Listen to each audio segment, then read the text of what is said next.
hors de chez nous.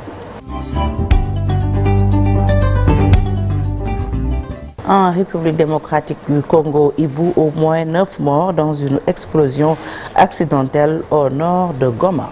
Exactement, Sokhna Fati. L'accident donc s'est produit à Loubvé, sud dans le territoire de Rutshuru, au nord de Goma, capitale provinciale du Nord Kivu, région en proie à la rébellion du M23. Il s'agit de l'explosion accidentelle d'un engin trouvé dans un champ par des villageois dans une région en conflit de l'Est de la République démocratique du Congo. Selon ses sources, l'explosion de l'engin qualifié de bombe, mais dont la nature exacte, grenade, obus, roquette ou autre, n'est pas encore connue, a également fait une quinzaine de blessés. Au Soudan, bombardements à Khartoum et dans les villes stratégiques, des bombardements et des tirs d'artillerie ont secoué hier jeudi Khartoum et El Obeid, ville stratégique située à 350 km au sud de la capitale soudanaise, ont indiqué donc les habitants. Ces tirs d'artillerie visent des bases de paramilitaires, de forces de soutien rapide, a indiqué donc les habitants. L'armée de l'air bombarde également les paramilitaires et répondent par des tirs de batterie anti-aérienne, et a ajouté donc les autorités. En Russie, l'Union européenne a annoncé hier avoir sanctionné 12 individus en Russie, dont le chef de la prison où l'opposant Alexei Navalny est détenu, ainsi que 5 entités responsables de graves violations des droits de l'homme. Les sanctions adoptées ciblent ceux qui ont recouru abusivement à des technologies de reconnaissance faciale en vue d'arrestation arbitraire massive en Russie, ainsi que les décisions à motivation politique prononcées à l'encontre des personnalités de l'opposition, des militants pour la démocratie et des détracteurs virulents du Kremlin.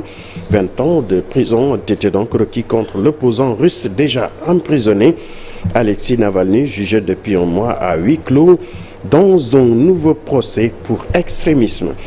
Remaniement en France après avoir confirmé donc Elisabeth Borne au poste de Premier ministre.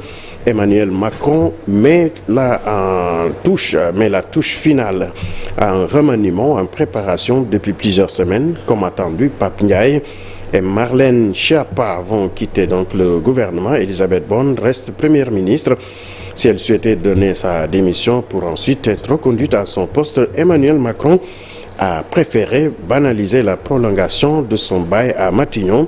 Comme attendu, donc, Pape Ndiaye quitte le gouvernement. Il sera remplacé au ministère de l'Éducation nationale par Gabriel Attal, jusqu'ici chargé des comptes publics. Coran profané à l'Irak ordonne l'expulsion de l'ambassadrice suédoise. Un homme a piétiné donc un Coran hier devant l'ambassade d'Irak à Stockholm, mais renoncé à le brûler comme il l'avait prévu. Une initiative qui a provoqué une crise diplomatique et un assaut contre l'ambassade suédoise à Bagdad, à laquelle des manifestants ont mis le feu. Le premier ministre irakien, Mohamed Shia Al-Soudani, a demandé à l'ambassadrice suédoise à Bagdad de quitter le territoire irakien. Hier, ce qu'ont annoncé donc ses services dans un communiqué annonçant que le chargé d'affaires irakien à Stockholm avait été également rappelé. Pour terminer, Sokhna Fati en culture, les femmes noires à l'honneur dans une exposition à Londres, à la Somerset House à Londres. Une nouvelle exposition intitulée La Vénus noire captive l'attention. L'exposition comprend des œuvres de 18 femmes noires et artistes. Plus de 40 photographies contemporaines sont exposées. Tout aborde donc différemment l'histoire des femmes noires célèbres dans plusieurs domaines. L'exposition met par ailleurs en lumière le travail des artistes, femmes appartenant à différentes générations. Sokhna Fati. Merci beaucoup Ibou Diouf pour la page internationale. Et puis, que reste-t-il des trésors royaux